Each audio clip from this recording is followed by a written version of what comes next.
Friends ఈరోజు ఈ వీడియోలో మనం చేపల కూర కరెక్ట్ పద్ధతిలో మంచి టేస్టీగా మనం ఎలా వండుకోవాలో తెలుసుకున్నాము. స్కిప్ చేయకుండా లాస్ట్ చూడండి. ఛానల్ కొత్త అయితే ఖచ్చితంగా సబ్స్క్రైబ్ చేసుకోండి. ఫ్రెండ్స్ ముందుగా మనము ఆయిల్ని వేసుకోవాలి. వేసుకున్న తర్వాత ఫస్ట్ ఆఫ్ ఆల్ మనం ఫస్ట్ వేసేది ఏంటంటే ఉల్లిగడ్డలు ఆయిల్లో వేసుకోవాలా. ఇది ఓన్లీ మిర్చి మాత్రమే వేయాలా. బండపు ముందు వేస్తే అవి మాడిపోతాయి అన్నమాట. అందుకోసమే ఓన్లీ మిర్చి మాత్రం వేసుకోవాలా. పచ్చిమిర్చి వేయడం వల్ల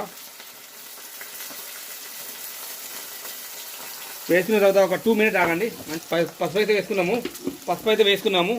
నెక్స్ట్ మనం దీంట్లో వేసుకోవాల్సింది ఏంటి, మన బండ పువ్వు, బగరాకు అండ్ యాలకుల పౌడరు, లవంగాల పౌడర్ వేసుకోవాలి. కాకపోతే నేను యాలకుల పౌడర్, లవంగాల పౌడర్ అవైలబుల్ లేదు కాబట్టి ఖచ్చితంగా మీరు మాత్రం యాలకుల పౌడరు, లవంగాలు, మెంతుల పౌడరు కొని మంచిగా దీన్ని పసుపు, దాల్చిన చెక్క, యాలకుల పౌడరు, లవంగాల పౌడరు, ఇలాచీ పౌడరు అండ్ బగారాకు, బండపు మొత్తము కలుపుకోవాలి మంచిగా.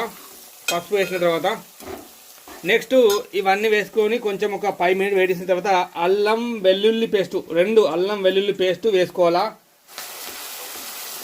మంచిగా కలుపుకోవాలా. స్మెల్ అయితే విపరీతంగా దారుణంగా అయితే స్మెల్ వస్తుంది, మంచిగా వస్తుంది, గమగమలాడుతుంది. అండ్ ఇక్కడ చూస్తున్నట్టయితే ఇక్కడ సైడ్కి పెట్టి ఇక్కడ చేపలు మేము ఆల్రెడీ నేను నైట్ ఫ్రై చేసుకుని పెట్టుకున్నాము. నైట్ ఫ్రై చేసుకుని పెట్టుకున్న చేపలను మనం ఇప్పుడు ఇక్కడ వంట చేస్తున్నాము, కూర వండుతున్నాము. ఎలా మంచిగా ఫ్రై అవుతున్నో ఉల్లిగడ్డలు అండ్ అల్లం వెల్లుల్లి, దాల్చిన చెక్క, బగారాకు, బండ పువ్వు అండ్ ఏంటి మెంతుల పౌడరు, జీలకర్ర పౌడరు అండ్ లవంగాలు, ఇలాచీ పౌడరు మొత్తం ఇందులో వేసుకున్నాము. మనము వేసుకొని మంచిగా కలుపుకుంటున్నాము. మంచిగా ఫ్రై అవుతుంది. చూడండి ఎలా గమగమాలు ఆడిపోతుందో. ఉప్పు అనేది ఇప్పుడు వేసుకోదు. ఉప్పు ఇప్పుడు వేసుకుంటే ఇవన్నీ ఉడకన్నమాట. ఉప్పు లాస్ట్కి వేసుకోవాలి. దాంతోపాటు చింతపండు మాత్రం అసలు వేసుకోదు. చింతపండు వేసుకుంటే చాలామంది అంటారు చింతపండు చేపలలో వేసుకోవాలని.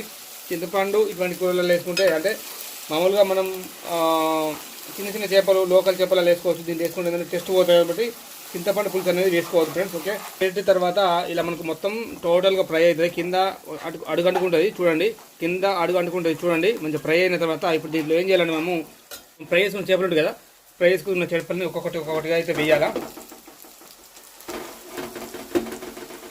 మనం దీంట్లో ఏం చేయాలంటే మిర్చుకోవాలా, పైనుంచి వేసుకోవాలా. ఇంతకుముందు మనం ఉప్పు వేసుకోవాలి కదా, ఇప్పుడు వేసుకోవాలి ఉప్పు. ఓకే ఫ్రెండ్స్, మనము ఉప్పు వేసేసి కర్రపొడి వేసేసి మంచిగా కలుపుకున్న తర్వాత ఇలా అవుతుంది.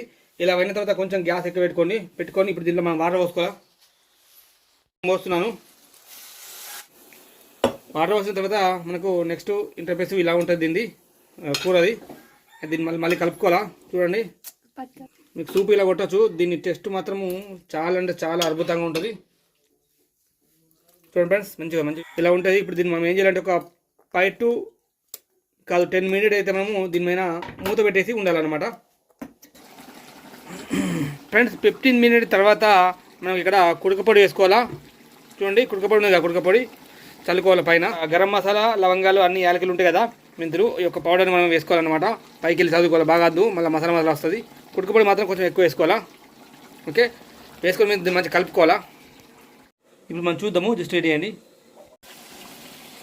ఫ్రెండ్స్. నాకైతే కూర మొత్తం రెడీ అయిపోయింది, మంచిగా గమగమలు ఆడుతుంది. దీంట్లో మనము పైనుంచి మంచిగా కొత్తిమీరకు చిన్న కడి, బాగా పెద్ద కడి చేశాను, చిన్న కడి తీసుకొని వేసుకోండి కొత్తిమీర. ఇప్పుడు దీంట్లో నుంచి నేను ఒక ముక్క వేసుకున్నాను. పోగలు ఆడుతుంది, గమ్మగమ్మలు ఆడుతుంది, ఎక్దం అంటే సూపర్ టేస్ట్గా ఉన్నది ఇప్పుడు. అండ్ ఇలా అయితే మనము ప్రాపర్ పద్ధతిలో మనము చేపల కూరని అయితే వండొచ్చు అనమాట ఫ్రెండ్స్. వీడియోని మాత్రం లైక్ చేయండి, షేర్ చేయండి, ఛానల్ కొత్త అయితే సబ్స్క్రైబ్ చేసుకోండి.